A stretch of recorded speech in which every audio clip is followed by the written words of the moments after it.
No ar, Gente que Fala, o melhor programa de debates do rádio brasileiro. Gente que Fala tem texto e direção geral do jornalista Fausto Camunha. Gente que Fala reúne de segunda a sexta-feira formadores de opinião para discutir as principais notícias do dia. Gente que Fala tem o selo de qualidade ABECOM.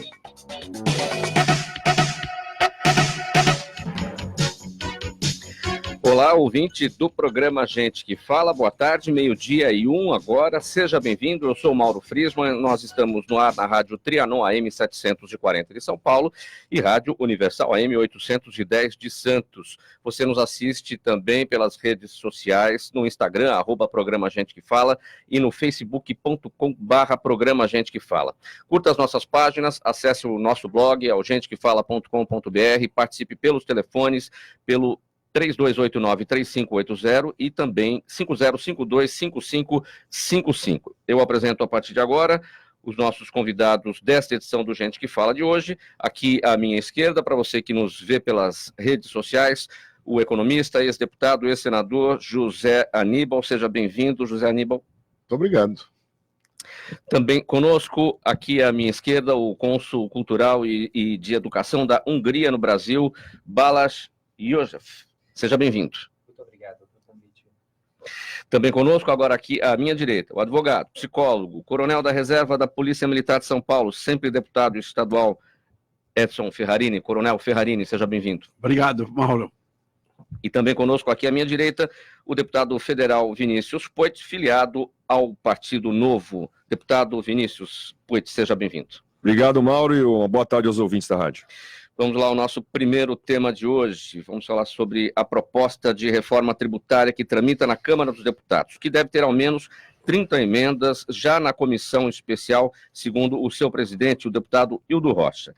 O número de sugestões de alterações é um termômetro das pressões por mudanças de vários segmentos da economia, especialmente o setor de serviços. Vários analistas consideram que essa será a mais difícil das batalhas, até porque não se tem ainda qualquer consenso sobre qual o modelo a seguir.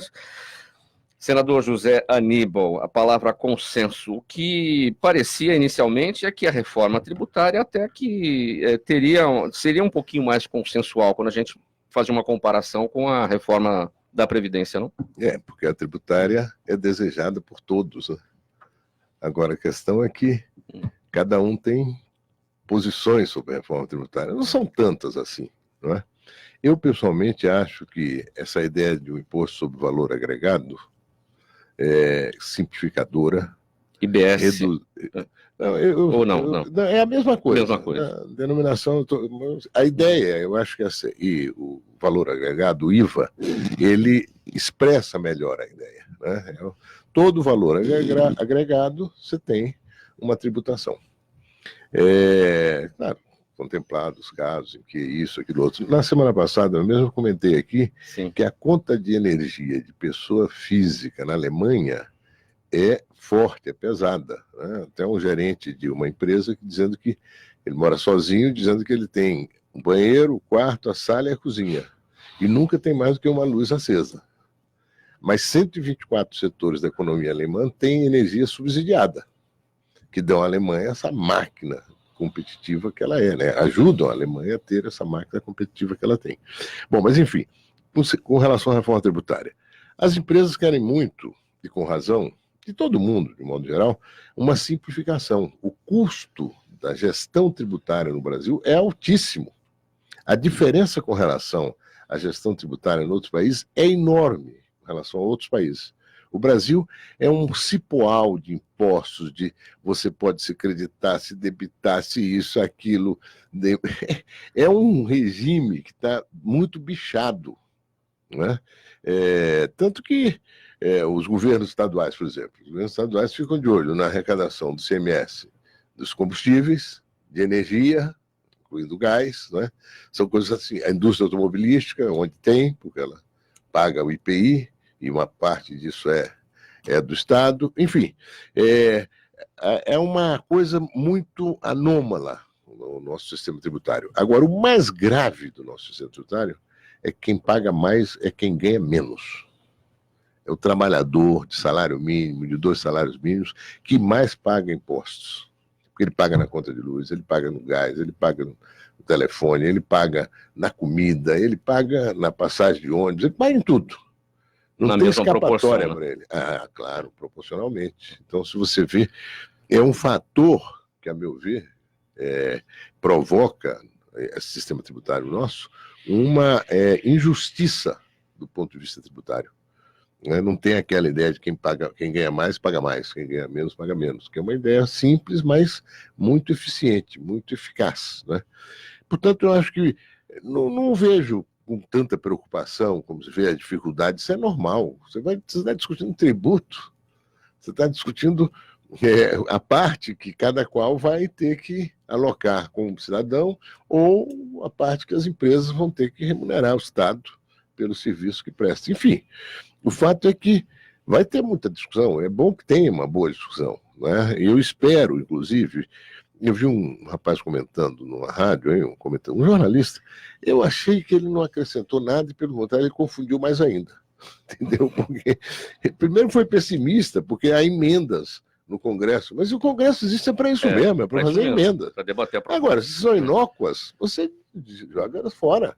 Não é? Mas isso faz o debate ficar mais vivo, né? Mais participação.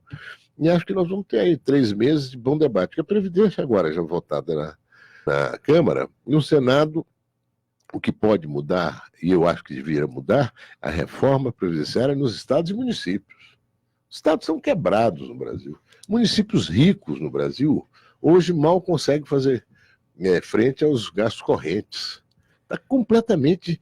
É um absurdo que a Câmara não tenha admitido essa votação.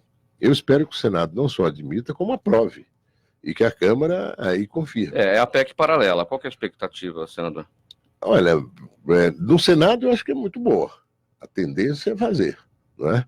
Porque tem governos estaduais que não conseguirão fazer reforma ou não terão interesse em fazer reforma nunca. Os governadores se omitiram, de um modo geral, né? O governador de São Paulo parece que teve mais presença lá, tal, junto com alguns outros estados, Rio Grande do Sul, Minas, enfim, tiveram uma boa presença, procurando resgatar a reforma da Previdência nos estados, né? Valendo para os estados. Agora não conseguiram. Ficam aí desesperados. Os estados não estão conseguindo, mesmo São Paulo, que fez mudanças importantes ainda no governo do Alckmin, né? Em 2011, criou um fundo, tem dificuldades. Você imagina quem não fez. O Brasil tem um sistema previdenciário que ainda precisa de mais reforma do que essa que foi feita. O ideal no Brasil, olha, para simplificar para ouvir, é um regime único de previdência social, ponto, para todos os brasileiros. É o INSS para todos os brasileiros. Ah, mas os funcionários públicos, as carreiras, isso, do Estado e tal, tudo bem, isso a gente tudo considera. Mas um regime único de previdência para todos os brasileiros. Deputado Vinícius Poit, sua expectativa em relação à discussão da reforma tributária vai ser um bom debate? O senhor tem emendas lá para essa reforma? Perfeito. Eu acho que o senador já deu uma bela de uma introdução, concordo com praticamente tudo. Só para dar alguns dados e uns updates, né, umas atualizações objetivas aí para os nossos ouvintes. Sobre a reforma da Previdência, que é o finalzinho, um comentário, né? A boa notícia, senador, é que a gente, o Partido Novo, colocou uma emenda de bancada no plenário. A gente queria a inclusão dos estados e municípios também. Governador João Dória, governador Eduardo Leite, Rio Grande do Sul, governador Caiado de Goiás e o governador Zema de Minas foram lá pessoalmente, né? Rodrigo Garcia representou o João Dória, e a gente conseguiu um compromisso do presidente Rodrigo Maia, presidente Davi Alcolumbre, que no Senado vai ter a PEC paralela com relatoria do senador Tasso Gereissati, que é a favor da inclusão dos estados e municípios. Depois volta para a Câmara e a gente vai fazer de tudo, inclusive, para de repente o Novo participar da relatoria. Então acho que é uma boa notícia, totalmente alinhada com a fala do senador, mas para os ouvintes ficarem animados aí com esse finalzinho da reforma da Previdência. Já na tributária... Será mais consensual do que a previdenciária, deputado? Já na tributária, a gente vai ter um desafio maior. Previdência, vamos dizer assim, que ficou um assunto na boca do povo. Todo mundo entende mais fácil, né? Todo mundo entende da aposentadoria. A reforma tributária no Brasil, como o senador já colocou, é um negócio extremamente complexo, né? Para os ouvintes irem se acostumando com os termos, né? A reforma tributária é uma proposta, né, de emenda constitucional, é a PEC 45, que vai ser discutida numa comissão especial. Como o senador colocou, o problema no Brasil não é só a carga alta, é a complexidade. Tem um ranking, comparando com os outros países, né, dando esse dado, é o Doing Business, é um ranking do Banco Mundial. Avalia 190 países. O Brasil está no top 10, pior. Tá, dos 180 aos 190 em complexidade tributária. Outro dado para o ouvinte. Aqui a gente gasta 2.000 horas para calcular os impostos de uma empresa durante o ano.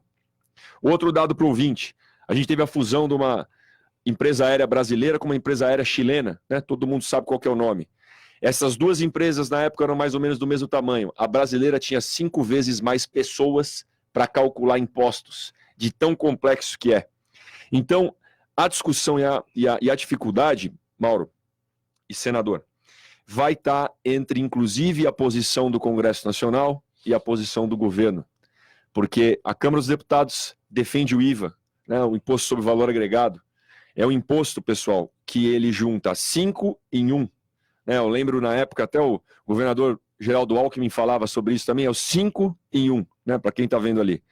IPI, PIS, COFINS. Que aqui está mais fácil. Aqui está mais fácil, né, senador? Agora o problema vai ser o ICMS no estado e o ISS na cidade. Essa vai ser a dificuldade, mas o IVA, de longe, muito melhor do que a proposta do Executivo, né, com todo respeito ao professor Marcos Sintra, que dá aula na GV, inclusive, onde eu me formei, que é o tal do imposto único. Agora, o que se diz, deputado, é que o IBS, haveria um convívio entre o IBS e o atual sistema, que é maluco, né? Sim, já está destacado aqui, ao longo de um período de 10 anos. Não tem como fazer uma coisa mais breve? Tem o período de transição. Inclusive, estudando, de repente, a gente fazer o IVA federal e os estados que quiserem aderir, aderem. Então, você já viu a salada de fruta que tem nisso daí, que vai ser muito difícil essa negociação. Alguns estados vão perder receita, alguns municípios vão perder, cobertor é curto. Então, essa discussão que o ouvinte vai escutar falar na PEC 45, na diferença entre o IVA, que é a proposta da Câmara, o imposto único, que é uma espécie de CPMF do governo federal, isso é furada, isso não vai dar certo. A gente tem que defender o IVA. E aí, essa questão dos estados e municípios entrarem abrindo mão, ou entrarem nisso e vão perder receita do ICMS, essa vai ser a discussão da reforma tributária. Então, isso otimista, como o senador colocou, 3 meses a gente passa até o final do ano. É realista, primeiro semestre do ano que vem. Deputado Coronel Ferrarini, sua avaliação. Então, nós estamos vendo essa brilhante aula aqui do senador José Aníbal e do deputado Pointe. Nós estamos vendo, agora, como povo, como cidadão, assim, eu vejo que no Brasil eles tomam dinheiro de você bastante, mas até para pagar é difícil. Até eles tomam dinheiro em tudo. O garçom, que de primeiro você pagava 10% do quando você come, agora você paga 15%, porque o garçom também você tem que tomando teu imposto, você dá os 10% para o garçom, agora é 15%. Aumentou, porque até isso está sendo tributado. Então eles tributam tudo, mas de uma forma confusa, que eu tenho que ter um contador. Para tocar minha vida, eu tenho que ter um contador para nada, para pouca coisa, mais um assessor. Então, essa confusão toda que está transformando isso na arrecadação. A forma de arrecadar é confusa. E essa simplificação, como disse o deputado, o senador, transformar isso tudo no IVA, então, imposto de valor agregado, é uma maneira de simplificar.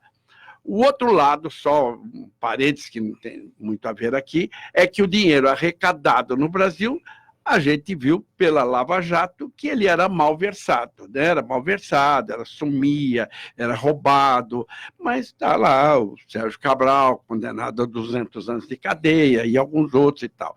Então, além de ser confuso, o cobertor era curto e ainda roubavam, então agora, se simplificar, pelo menos vai facilitar a vida do cidadão. Eu, como povo, eu vou agora saber o que pagar, porque é uma confusão para pagar imposto. Você compra um carro, você tem que pagar tanta coisa. Agora, para comer, você tem que pagar o garçom, a gorjeta que você dá, antes era 10%, agora eles cobram 13%, 15%, porque eles também pagam imposto. Então, tudo isso vai simplificar na reforma tributária. O deputado e o senador explicaram que em 3 meses... por que é confusa a reforma tributária? Porque ela mexe no bolso de cada cidadão, mexe no garçom, mexe de cada pessoa. Tudo que você fizer, a reforma tributária mexe com você. Então, se você conseguir, pelo menos, simplificar a arrecadação, e daí, num outro programa, falar se o dinheiro tem que ser bem empregado e não ser malversado através da corrupção e da safadeza. Senador José Aníbal, uma coisa é melhorar essa questão que o deputado Ferrarini falou, a complexidade. Isso. Outra coisa é a carga tributária. Isso não vai ser modificado. Hoje nós trabalhamos mais de 4 meses no ano para pagar impostos. Não se deve ter ilusão com relação a isso. Nenhuma ilusão. Se os resultados da reforma da Previdência, se a reforma tributária acontecer, simplificando, desonerando o custo da gestão tributária no Brasil, se uma série de coisas acontecerem, aí pode ser que lá na frente haja uma redução da carga tributária no Brasil. A economia crescendo, né, competitividade, isso, aquilo outro. Mas não se faça nenhuma ilusão de que nos próximos 10 anos haverá redução da carga tributária no Brasil. O que na sua avaliação, deputado Poit, é mais complicado? A questão dessa complexidade e que torna a cobrança dos impostos mais injusta para o mais pobre, porque paga-se no imposto indireto, ou o imposto de renda, que também é um negócio complicado. Começa lá com 15%, aquele que já está ganhando um pouco mais, já está entrando, a tabela está congelada, aquele que está ganhando um pouco mais já está pagando 15%. Perfeito, eu acho que dos dois, né? Como é que é? Se correr o bicho pega, se ficar o bicho come, né? Não tem jeito. Mas o principal é a complexidade. Primeiro vamos resolver a complexidade do imposto no Brasil, para ao mesmo tempo o governo está fazendo isso, está reduzindo a máquina, está ganhando eficiência, porque para reduzir impostos, né? E aí o senador falou, esse é o mais difícil. Para reduzir a arrecadação, o governo tem que gastar menos, né? Gastar menos. E não roubar menos. O senhor usou E em tempos anteriores. Estamos falando de hoje. Gastar menos com a máquina, né? Vamos falar sem a questão dos sem crimes malversar aí. O dinheiro. Malversar. Eu queria lembrar esse termo que o senhor usou, eu nunca escutei esse daí. Sem malversar o dinheiro, vulgo roubar. Agora, vamos falar de gente séria que está lá, reduzindo a máquina. Algumas concessões, algumas PPPs, algumas privatizações. Isso vai permitir que lá na frente a gente, inclusive, reduza o imposto. Agora, na vida do cidadão que está aí fora, né, que provavelmente ou está escutando agora na rádio, aí no busão, ou está trabalhando agora, nem está escutando a rádio, mas na vida do cidadão, a gente quer saber como é que vai reduzir o imposto no consumo, né, que o cara paga na gasolina, o cara paga no arroz, paga no feijão, paga na lata de óleo, paga na cesta básica, garçom, e paga o imposto de renda que o cara fica sem entender. Então, primeiro, complexidade e tributar a renda. Tributar, quem ganha mais vai acabar pagando um pouquinho mais, quem ganha menos vai acabar pagando menos. Isso que seria justo no Brasil. Bom, vamos passar o tema aqui. Ontem foi o Dia dos Pais e, de acordo com a lei brasileira, muitos presos puderam sair, puderam ir para suas casas, agraciados ou beneficiados pelo indulto concedido em algumas datas específicas. Chamou a atenção de todos o fato de, entre essas pessoas, entre esses presos, estarem Suzane von Richthofen, presa por matar seus pais, e também Alexandre Nardoni, condenado por matar a filha Isabela. Na semana passada, o deputado federal Vinícius Poit apresentou um projeto de lei para tentar alterar esse benefício. O que é que propõe a sua matéria, deputado? Bom, antes, né, já explicando uma coisa, quando eu lancei esse projeto de lei, ele é bem específico. O pessoal, não tem que ter saidinha para ninguém, tem que acabar com saidinha de todo mundo. Falei, bom, aí a gente parte para um extremo, eu acho que extremo não funciona no Brasil. A gente tem que ter uma discussão, um diálogo, e ver aonde pode caber a tal da saidinha, que faz parte da ressocialização da pessoa, e aonde não cabe. Por isso que eu fui específico, porque eu acho que um cara que tem, né, e aí desculpa falar em coisa ruim assim, porque isso me deixa até, né, um cara que tem a coragem de pegar a filha, ainda viva, e jogar pela janela do prédio, esse cara não tem que ter saidinha no Dia dos Pais. Né? Foi isso que me incomodou. E aí o meu projeto foi bem específico para esse tipo de caso. Eu estava lá quinta-feira no Congresso, 8 horas da manhã, o Nardoni aqui foi solto. E aí eu pensei, eu falei, não é possível, cara. O cara vai sair pro Dia dos Pais, tem que acabar com a saidinha, indulto de Natal, não sei o quê. Não, peraí, vamos tratar desse caso específico.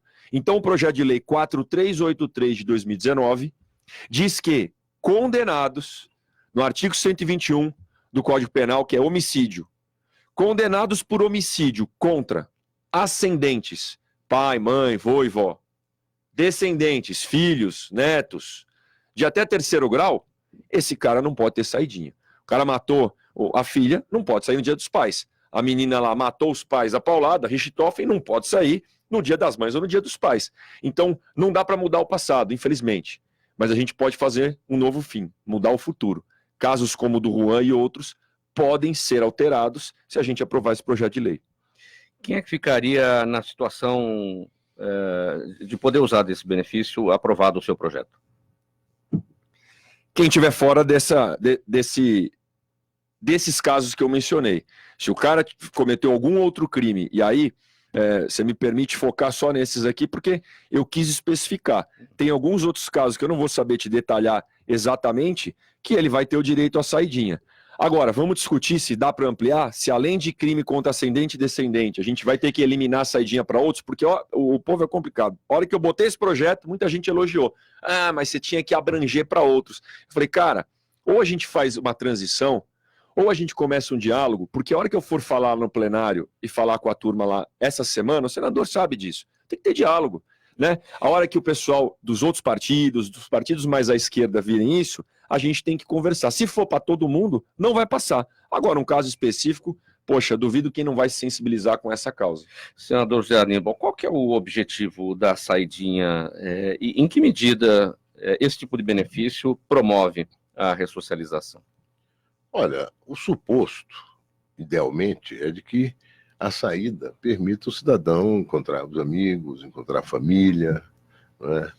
É um momento de congratulação e também o sujeito perceber que a vida fora da cadeia é realmente bem melhor do que a vida na cadeia. Ele se esforçar para ter bom comportamento, para não acentuar ou não desviar fortemente a sua conduta no período de prisão. Quer dizer, tem vários sentidos. Há uma pedagogia possível aí, não escrita, mas pelo fato do cidadão estar supostamente indo reunir com a família, ou com amigos, e confraternizar numa data importante, que é o Dia dos Pais. Aliás, esse ano me chamou a atenção, o Brasil está com uma população muito batida, né? Uma população mais pobre, está com muitas dificuldades, né? E eu estava conversando com os amigos no interior ontem, e eles me disseram, apesar da dificuldade, Dia dos Pais tem que ter um presente. E o presente mais importante hoje é um churrasquinho. Quer dizer, churrasquinho virou um presente, porque a situação não está fácil, não está dando para fazer todo o tempo. Mas, enfim, Dia dos Pais é um grande momento. Tal. Eu acho que esse aspecto de ressocialização, da pessoa poder pensar mais um pouco sobre essa situação que ela está vivendo. O problema é que muitos somem, não reaparecem, se tornam muito agressivos quando esse período de saída. Não é fácil essa administração. Eu vi que tem um outro tema aqui hoje, que é um tema caro ao Coronel Ferrarini, que é a questão das drogas. Né? A gente tem muita dificuldade, às vezes, de pensar sobre o assunto. Não é só rejeitar, concordar ou discordar. É pensar sobre o assunto. O que significa isso? É a sua pergunta. Né? Essa saidinha, eu não tenho como avaliar. Eu não tenho nenhuma pesquisa, nenhuma avaliação dos resultados dessas saídas, Ano Novo, Natal, né? Dia dos Pais, Dia das Mães, eu não conheço. Agora, acho que o projeto do Poit é um projeto que, aparentemente, do modo como ele está colocando, é um projeto que tem cabimento, né? Quer dizer, uma ideia, pelo menos, isso aqui, devia haver um regramento maior. É fantástico você liberar essas pessoas mencionadas aqui, uma que matou os pais e outra que matou a filha. Né? para os dias dos pais. Eles são a negação da civilização elementar, básica, que é preservar a sua família, né? Coronel Ferrarini, qual é o seu entendimento sobre a saidinha nessas questões aqui da Suzane e do Nardoni? Isso é ligado ao problema da segurança pública. Veja você, por exemplo, o problema da segurança pública, São Paulo, por exemplo, tem um dos índices de criminalidade mais baixos do Brasil. Então, calculado é 6 por 1.000, 7 por 1.000. É mais baixo que o de Chicago, por exemplo. Então, São Paulo, tá, desde o governador Alckmin, o senador Aníbal. Então, veja você, então a segurança envolve a polícia que tira de circulação. Depois você tem aqui no Brasil um sistema judiciário, um sistema que é muito complicado, a legislação permite um processo leva 10 anos para se julgar e tal. E depois o cidadão cai no sistema penitenciário, que é o caos do Brasil, que é a tragédia do Brasil, o sistema penitenciário. Só São Paulo, por exemplo, nós temos 230 mil presos, mas São Paulo, ele tem... mas as regalias para o preso... Eu fui comandante da rota, então eu vi o crime de perto, eu vi como é que isso... como é terrível você ver uma pessoa que acabou de matar outro inocente, né? Esse milionário, não sei onde é que ele foi preso, esse milionário que foi estuprador de jovens, esse milionário preso... O americano, ele foi tão revoltante que foi estrangulado na cela em um mês, foi estrangulado. E esse caso do Nardoni é revoltante desse jeito para nós e para os outros, pegar a filha de 9 anos e jogar pela janela junto com a mulher. Então, botar esse cara na rua revolta, arrepia, te deixa você com nojo, é um tapa na cara da gente ver um homem desse na rua. Então, o sistema penitenciário tem que ser revisto como um todo. Este aqui não aqui para ressocializar ele vai demorar muito, é muito difícil essa alma desse, talvez quando ele estiver lá no inferno, conversando com o diabo, com o capeta, se for verdade, ele vai ter que prestar contas e o capeta vai advertir, ele vai mandar ele lá para o porão.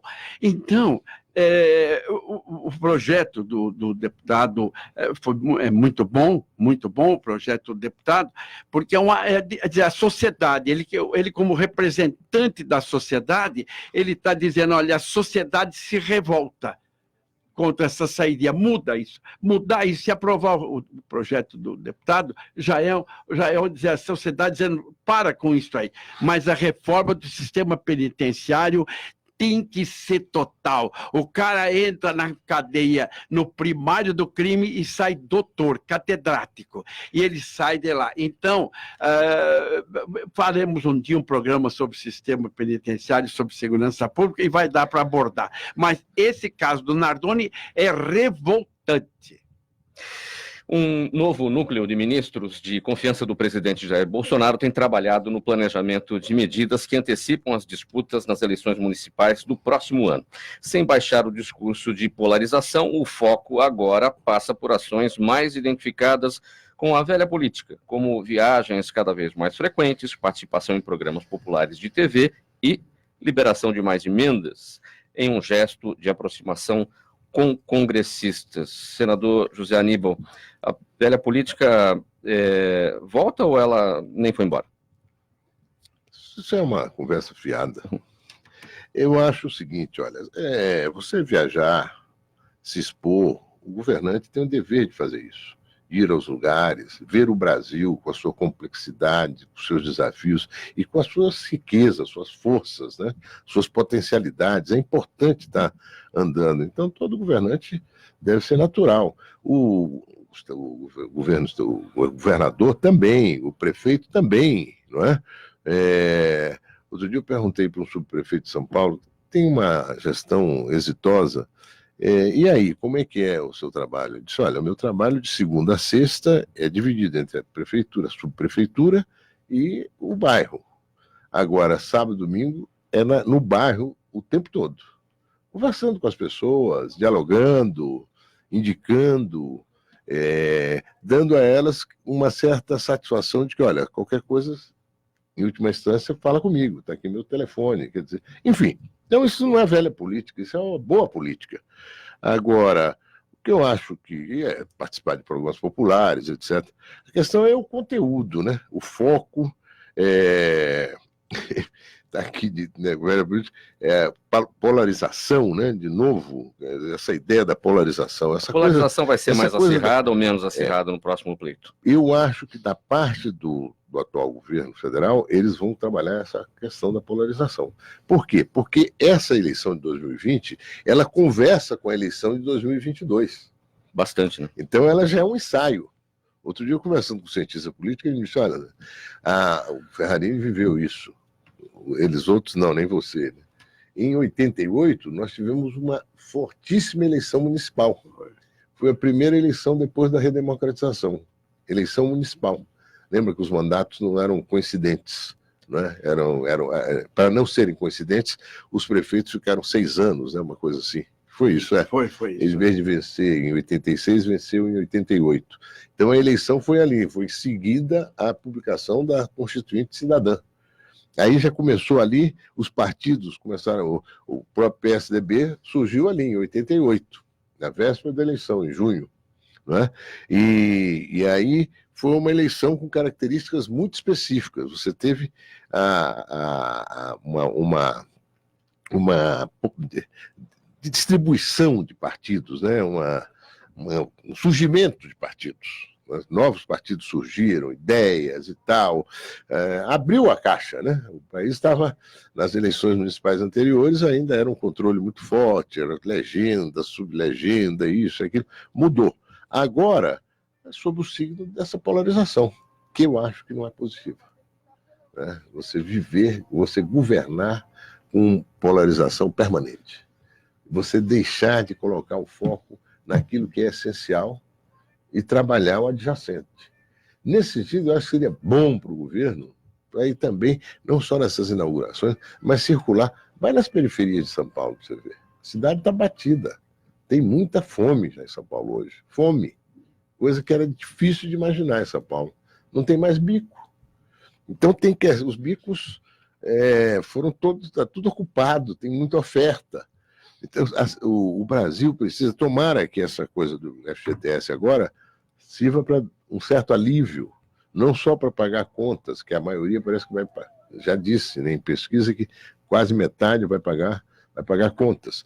Mas fazer algum investimento, realizar algum desejo, alguma ambição legítima, né? Enfim, eu vejo com preocupação que 2020, daqui a pouco 2022, quem está operando no Brasil realmente? O Congresso, operando bem, votou a reforma da Previdência, todo mundo achou que ia ser muito difícil, então votou, apesar das turbulências das declarações do presidente, né, que é uma coisa, ele faz um movimento que é contraditório. De um lado ele defende privilégios, do outro lado ele fala que é importante ter a Previdência, dali a pouco ele disse, não é bem essa reforma que eu queria, mas enfim, ele é muito ambíguo sobre questões que não sejam essas questões que ele costuma se manifestar. Né?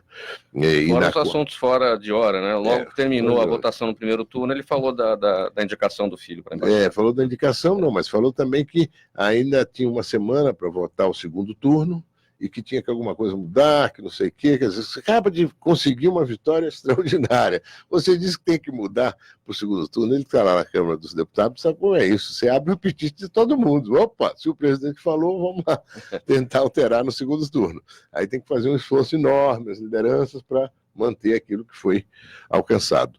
O fato é que eu acho que, nesse momento, o governo devia estar mais focado nessa questão do dia a dia dos brasileiros.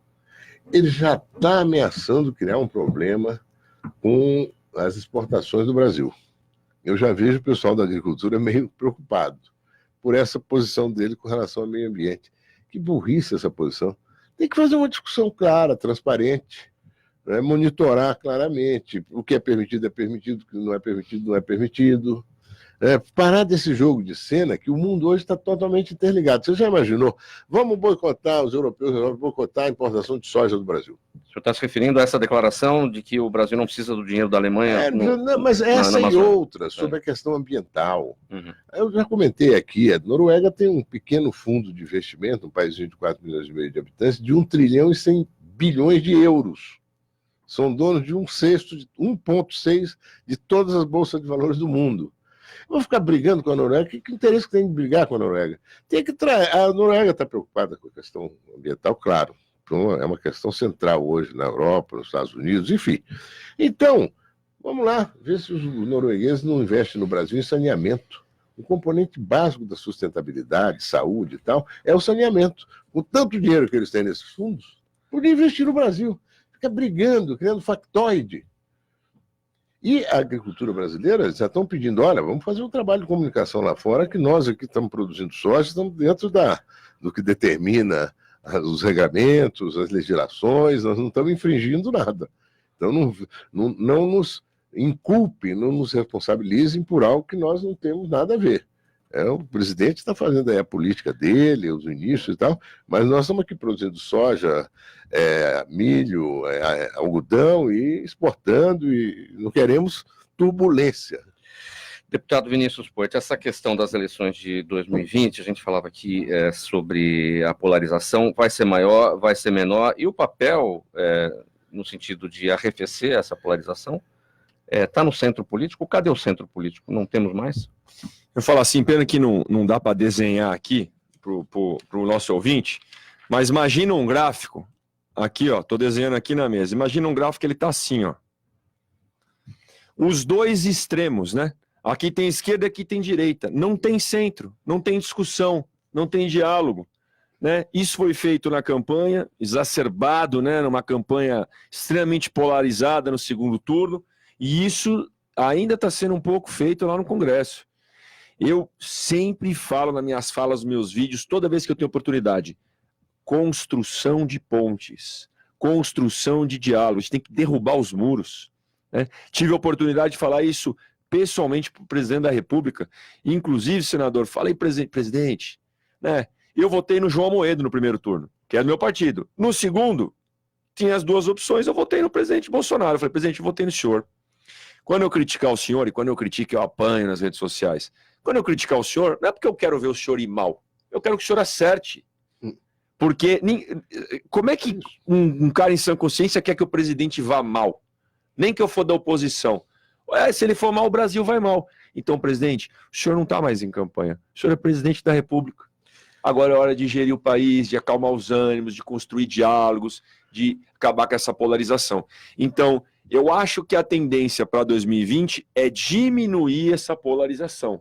E esse meião, né, a gente construir diálogo, e quanto mais diálogo a gente construir, eu converso com o Marcelo Freixo lá na Câmara, converso com deputados da esquerda para engrandecer o argumento. O cara não concorda com nada que eu falo e nem eu com ele. Mas a gente tem um debate com respeito, um debate em ideias e projetos, não levar para o pessoal. Quanto mais a gente fazer isso, essas pontas aqui vão acabar até ficando ridicularizadas, porque, pô, se o cara não entender que a gente tem que respeitar uma oposição oposta, argumentar e ganhar no argumento, aí não dá, né? E aqui fora, deputado, uma coisa é dentro da Câmara dos Deputados. O senhor destacou bem, o debate está lá, né, no âmbito das ideias. Perfeito. Não é no nível pessoal. Perfeito. Mas o que a gente vê na rede social, o que a gente vê no dia a dia, tem família aí se matando aí para...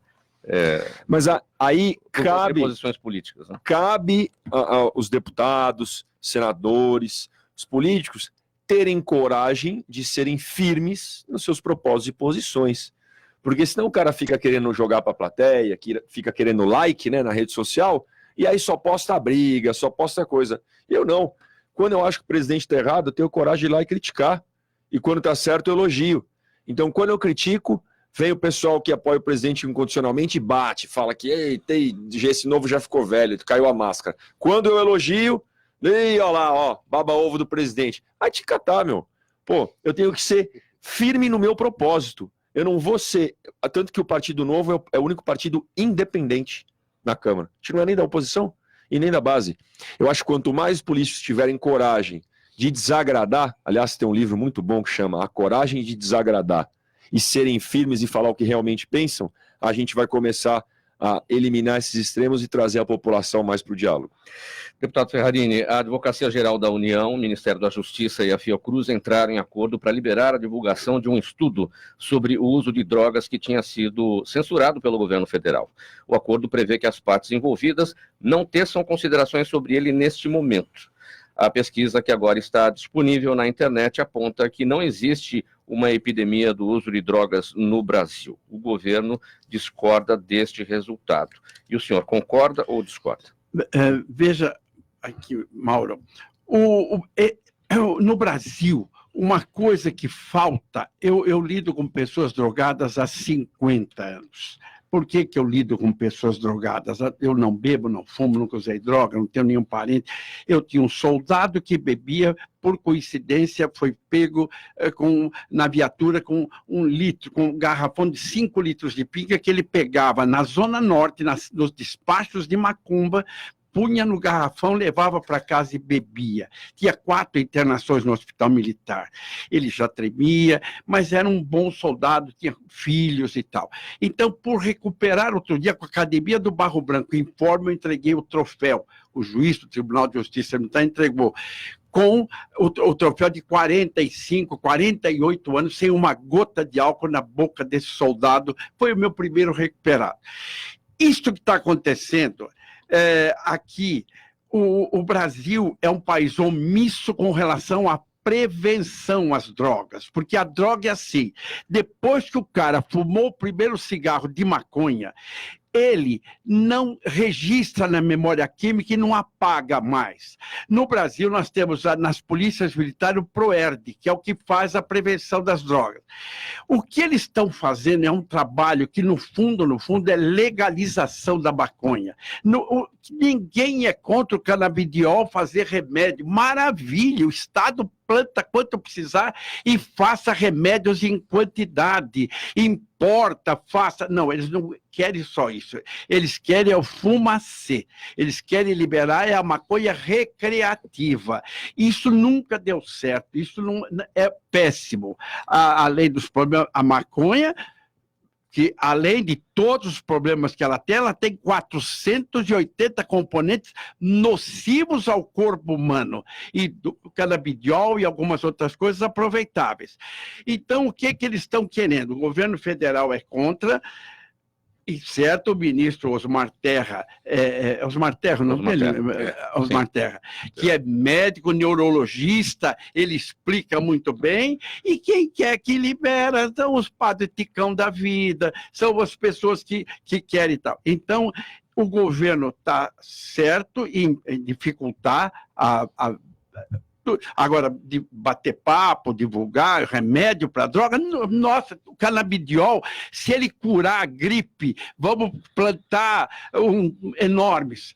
Mas o problema, dizer que o Brasil não tem epidemia de drogas é alguém que nunca viu uma fotografia da Cracolândia, alguém que nunca viu, porque é incrível, a droga, ela precisa ser prevenida e tomar muito cuidado com os nossos filhos, porque a droga entra de uma forma muito suave, pela mão, às vezes, do melhor amigo, e depois, para sair, é como se colasse uma tatuagem no cérebro e não apaga mais. Eu tive muito prazer em ter sido deputado estadual junto com o senador Aníbal, tive muito orgulho, viu, Aníbal, de ter estado com você, foi um prazer estarmos juntos, e eu sempre tive essa linha minha. Eu sou psicólogo clínico, eu trato de drogados o dia inteiro e vejo a luta que é para sair da droga. Agora, dizer que no Brasil não tem epidemia de drogas, quer dizer, é só dar na Cracolândia e ver pessoa com curso superior, com filhos, ali jogado porque começou com cigarro de maconha. Mulheres, ali... Tomei conhecimento, ela tem 9 relações sexuais por dia em troca da pedra de crack. Agora, se isso não é epidemia, eu não sei o que é epidemia. Bom, gente, uma série de eventos trará aos cidadãos paulistas a oportunidade de conhecer um pouco mais da cultura da Hungria. Uma cantora se apresentará amanhã em uma igreja aqui em São Paulo e no sábado na cidade de Itu. Em outubro haverá um grupo húngaro no Festival Sesc Jazz e uma exposição de fotografia neo-vanguardista na Biblioteca Vila Lobos. Balas e József, primeiramente, qual que é o tamanho da comunidade húngara em São Paulo? Boa tarde a todos, obrigado mais uma vez pelo convite. Eu estou aqui representando o Consulado-Geral da Hungria em São Paulo e também tenho o prazer agora de falar um pouco sobre especialmente essa comunidade que a gente tem aqui, porque é bastante significante. Poucas pessoas sabem, mas as estimativas dizem que são em torno de 100 mil húngaros, considerando os descendentes, e a maioria deles moram aqui na cidade de São Paulo. Estimamos que sejam uns 80 mil. Então, claro que não temos contato com todas essas pessoas, mas é uma comunidade muito grande e eles atuam nas mais diversas áreas, assim, da economia, das artes, do ensino superior também. Então, o Consulado-Geral trabalha bastante, tem uma ligação bastante forte com a comunidade húngara. Eles chegaram em várias ondas aqui no Brasil, chegaram especialmente nas guerras mundiais. Na Segunda Guerra houve mais pessoas que fugiram por diversos motivos políticos e também em 56, que foi a nossa revolução da Hungria contra o regime soviético.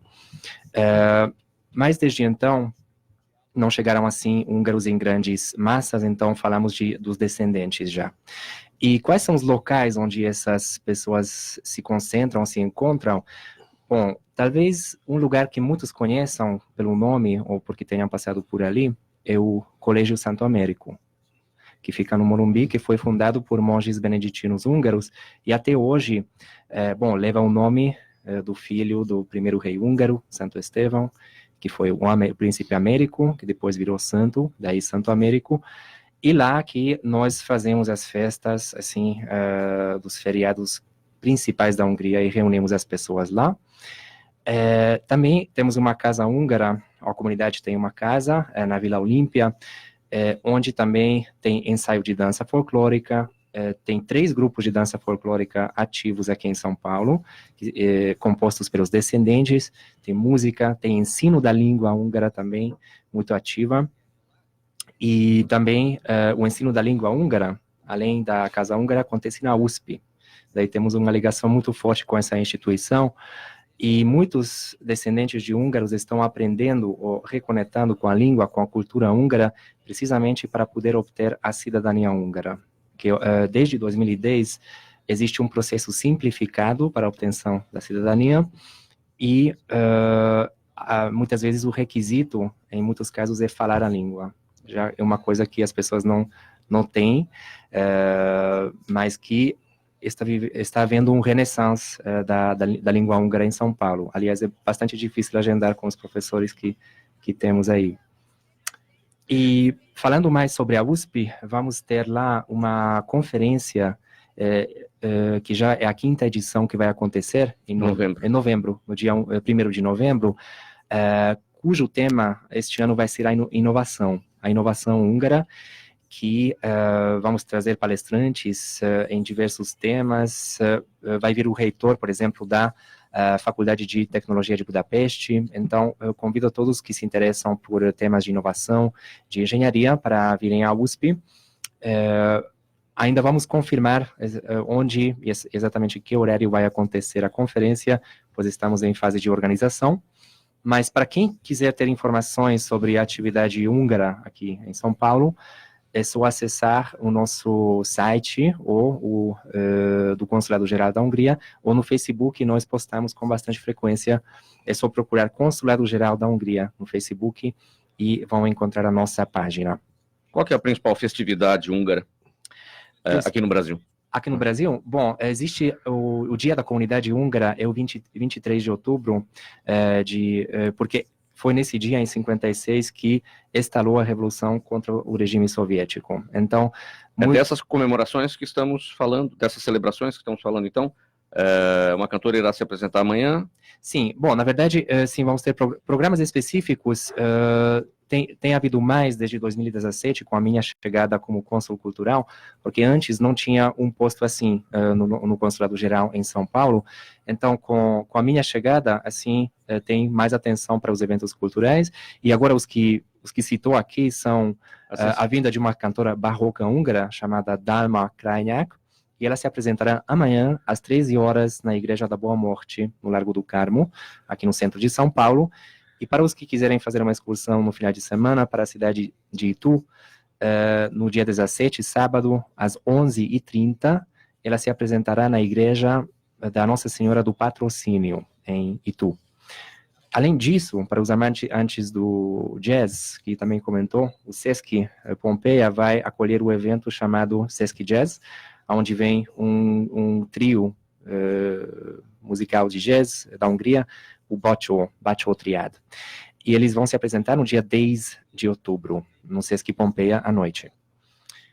Além disso, nós temos procurado formar parceria com a mais vasta variedade de instituições culturais brasileiros, assim, bibliotecas, salas de concertos, museus, instituições culturais como o Sesc. E, por isso, também a gente estabeleceu um convênio com a Biblioteca Vila Lobos também, dentro do qual vamos usar a área expositora para fazer uma exposição neo-avantgardista de fotos dos anos 60 e 70, de fotógrafos húngaros que eram considerados mais de oposição nessa época, mas era uma oposição meio oculta contra o regime comunista socialista que havia na Hungria na época. Tinha que ser uma coisa mais oculta, mais escondida. Então, vamos ver como eles se expressavam como artistas da oposição naquela época. Palácio, deixa eu aproveitar que você está com a palavra, tem perguntas aqui do público. A Valéria de Santos gostaria de saber se um estudante brasileiro pode estudar em uma escola húngara e o que é necessário para isso? Sim, nós temos um programa de bolsas, que talvez seja a informação mais importante que eu possa passar, que temos a Bolsa Stipendium Hungaricum, que é oferecida pelo governo da Hungria, que são 250 alunos, estudantes por ano, que são selecionados em todos os níveis acadêmicos, graduação, mestrado e doutorado, e quase todas as áreas. O site para acessar as informações é studyinhungary.hu. Mais perguntas do público aqui. Coronel Ferrarini, a Juliana de São Bernardo do Campo pergunta a sua opinião sobre a exclusão de vagas de médico, psicólogo e juristas do Conselho Nacional da Política sobre Drogas. Eu não entendi bem a pergunta. A exclusão das vagas de médico, psicólogo e juristas do Conselho Nacional de Política sobre Drogas. A sua avaliação? Você excluir essas pessoas que podem dar opiniões tão importantes é profundamente negativo. Deputado Poitz, o Marcos de Pinheiros, quanto o governo federal deixará de arrecadar com o aumento das isenções no imposto de renda proposto pelo presidente? Não dá para saber, né? Ainda. Não tem esse dado correto ainda, mas quando a gente fala de isenção, de subsídio e de outras ferramentas ali, a gente tem que tomar cuidado, né, porque alguém acaba pagando o pato. Como eu falei aqui, o Coronel Ferrarini lembrou também a tal do cobertor curto, né? Se você puxar para um lado, alguém vai passar frio do outro. Tem criatividade para isso, para cobertor curto?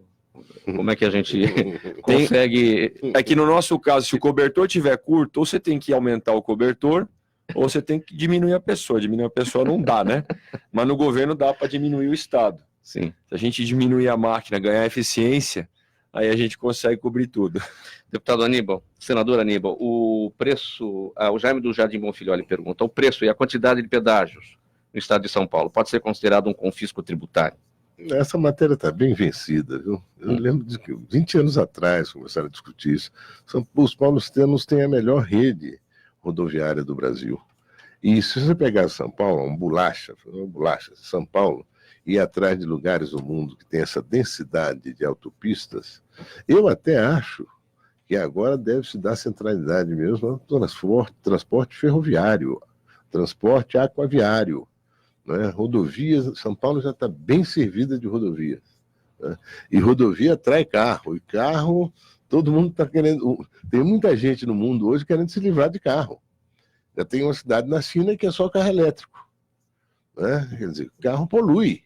Não é? Então, as coisas estão avançando. Você veja que ele destacou inovação húngara, vem o reitor lá da universidade, palestra de 1º de novembro. Todo mundo está correndo atrás, né? Então, inovar inclusive na crítica. O do pedágio, quem gosta de pagar pedágio? Ninguém, mas todo mundo gosta de andar numa boa rodovia, né? Então, você tem que balançar e pôr na balança e equilibrar essa balança. O Balas, o Renato da Vila Mariana, ele pergunta se tem algum restaurante especializado em culinária húngara em São Paulo. Isso. Tem sim. Bom, não sei se isso pode fazer na hora do publicidade. almoço, por falar isso.